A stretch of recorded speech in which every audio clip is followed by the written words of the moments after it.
everybody, welcome back. Shako and Bayonet, little update for you. Show off some of the things I just recently obtained. In this case, another General de Brigade scenario book, number 7, the newest one. It was just released, I think, last month.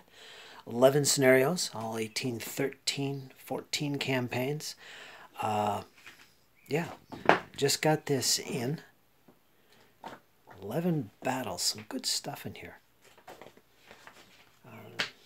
Guys that wrote this were actually fans of the General Brigade system. They're down in Italy, so this isn't by the author.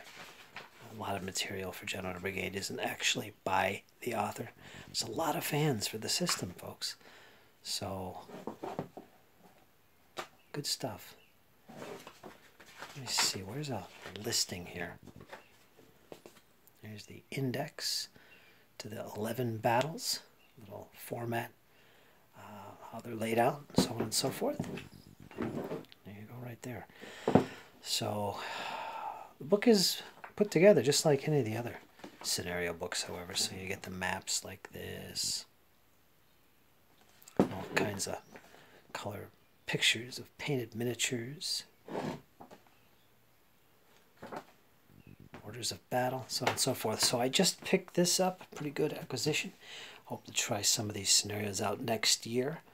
I have scenario book number 6 as well, since I'm pretty much interested in this period, 1813, 1812 on up, basically, through 1814. Those are pretty much the main books I would want for that period. The other ones are a little earlier. We're dealing with the Peninsula. I also got these bad boys, which I tend to do some reading of. In fact, I did start reading this. It's actually a 2-volume set, as you can see. It's a big tome. Look at that, folks. That's volume 2. This is where all the meat is, all the nice fun detail. This is the setup volume. Volume 1 kind of goes into, let me get the glare out of there. Sets everything up for the actual battles that took place in 1813. But yeah, I actually started reading a little bit of this, and my intent is to supplement my Winter Warmer Challenge in the Tabletop Commanders with reading this. This is kind of like my other project besides painting up figures. And in case you don't know, my painting project for this winter is going to be 28 millimeter 1813 and 1814 campaigns, Napoleonics. So that's my painting project, and this is my reading to go along with that. So hopefully see if some of the other guys are going to add to their painting projects as well in the Winter Warmer Challenge and see what they're going to be reading. So this is what I'm going to be doing. Pretty good stuff. I got maps in here and some artwork and things of that nature. All the little details. And this was recommended to me by a good friend of mine, Paul Alba. Some of you guys probably heard of him. But thanks, Paul. These are really, really good books by the looks of them so far. I'm quite happy I got them. I had to wait quite a while to get them here in the States. It took about 2 weeks or thereabouts to get them in, as well as this book. So, yeah, that's what came in. On top of that, you can see right in front of you, I got a battle of General Darmé going on. I've been playing 2 to 4 turns a day, maybe even just 1 turn a day. It's the way I like to play when I'm playing solo. Take my time, come in and do a turn or 2. Take as long as I want to do a turn. And here's the look of the battle. So far I completed 13 turns, and the French have finally stabilized their position. They've yet to occupy that village there. These are all French and Saxons closest to the camera. With Saxon guns on the hill there, doing outstanding counter-battery fire against the Russian guns in the top of the hill opposite of them, as well as putting down some fire on the Russian infantry, who are all formed up in square, thanks to the aggressive movements of the French cavalry, as you can see deployed there on the left.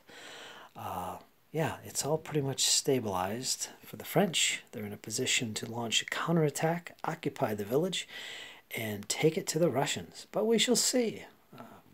I think the Russians have some reinforcements on the way. Interesting situation over there on the right flank of the French.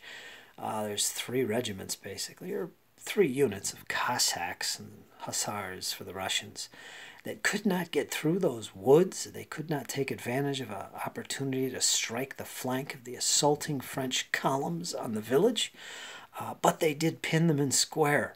They did do that. Of course, Cossacks are extremely reluctant to engage enemy infantry frontally, so they're pretty much just sitting there. The French are just holding their own, but it did slow the advance of the French. Ultimately, that village was taken by the artillery. Believe that or not. I think it was the French cannon, the one on the right, that battery on the right there, that did some nasty work on the garrison that was occupying the village. It wasn't heavily defended. You know, there's not a heck of a lot of cover in there. Splinters and wood flying everywhere. It can't be too safe. Russians vacated, so they're gone.